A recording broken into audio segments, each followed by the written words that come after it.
Bienvenue à Viens, suis-moi primaire.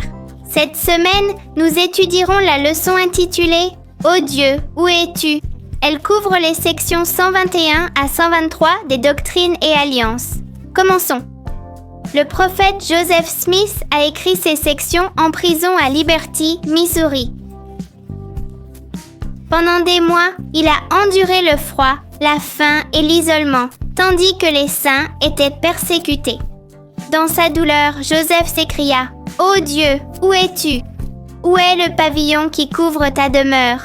Le Seigneur répondit avec amour et force.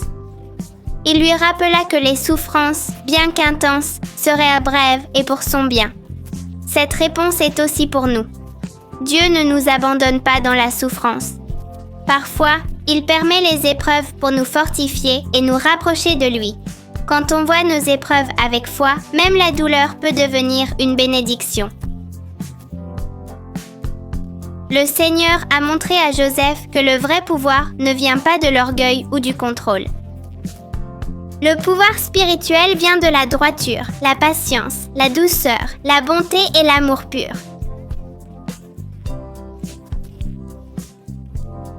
Ce sont ces principes qui préservent les pouvoirs célestes. Quand on traite les autres avec respect, qu'on pardonne et sert, l'Esprit nous accompagne. Mais quand on agit par colère ou égoïsme, ce pouvoir se retire.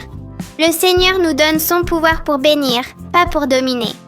On apprend ainsi que la vraie force est dans l'humilité et l'amour. Dans DNA 128, le Seigneur dit à Joseph, « Le Fils de l'homme est descendu plus bas que tout. Es-tu plus âgé que lui ?» Jésus a souffert à Gethsémanée et sur la croix plus qu'on ne peut l'imaginer. Il a ressenti chaque douleur, tristesse et angoisse que quiconque pourrait vivre. C'est pourquoi il peut nous consoler, nous relever et nous fortifier. Aucune épreuve n'est trop grande pour que le Sauveur ne puisse la comprendre. Aucune nuit n'est trop sombre pour que sa lumière ne puisse l'éclairer. Quand on se rappelle qu'il est descendu plus bas que tout, on trouve l'espoir. Jésus ne fait pas que nous comprendre, il marche à nos côtés. Dans ces difficultés, Joseph a écrit avec foi. Faisons de bon cœur tout ce qui est en notre pouvoir. Cela signifie d'avancer avec espoir, même quand les choses sont difficiles. On peut prier sincèrement, aider quelqu'un, lire les Écritures ou garder une attitude positive. Le Seigneur ne veut pas qu'on règle tout, juste qu'on fasse notre part avec foi et courage. Quand on agit avec optimisme, l'Esprit nous fortifie et Dieu multiplie nos efforts. Avec son aide, de petits actes peuvent apporter de grandes bénédictions. Le Seigneur a promis à Joseph, « Tout cela t'instruira et sera pour ton bien ». Cette promesse s'applique aussi à chacun d'entre nous. Les épreuves semblent injustes, mais Dieu les utilise pour forger notre caractère. Chaque défi nous rend plus patients, plus sages et plus compatissants. Avec une vue éternelle, on voit Dieu œuvrer en silence pour notre bien. Aucune souffrance n'est vaine si on fait confiance au Seigneur. Il change nos larmes en force et nos faiblesses en pouvoir spirituel.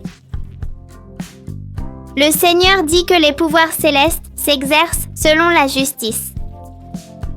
Cela veut dire que pour avoir son pouvoir et ses conseils, on doit vivre avec pureté, humilité et amour. La justice, c'est plus qu'obéir aux règles. C'est avoir un cœur prêt à faire la volonté de Dieu. Quand on est juste en secret, qu'on sert sans attendre de reconnaissance et qu'on aime sincèrement, le ciel s'ouvre. La justice invite l'esprit qui apporte réconfort, direction et pouvoir pour surmonter toute difficulté. On a appris que Dieu transforme l'adversité en bien, que le vrai pouvoir vient de la justice, que Jésus est descendu pour nous élever, qu'on doit agir avec joie et faire de notre mieux, et que la justice ouvre les pouvoirs du ciel.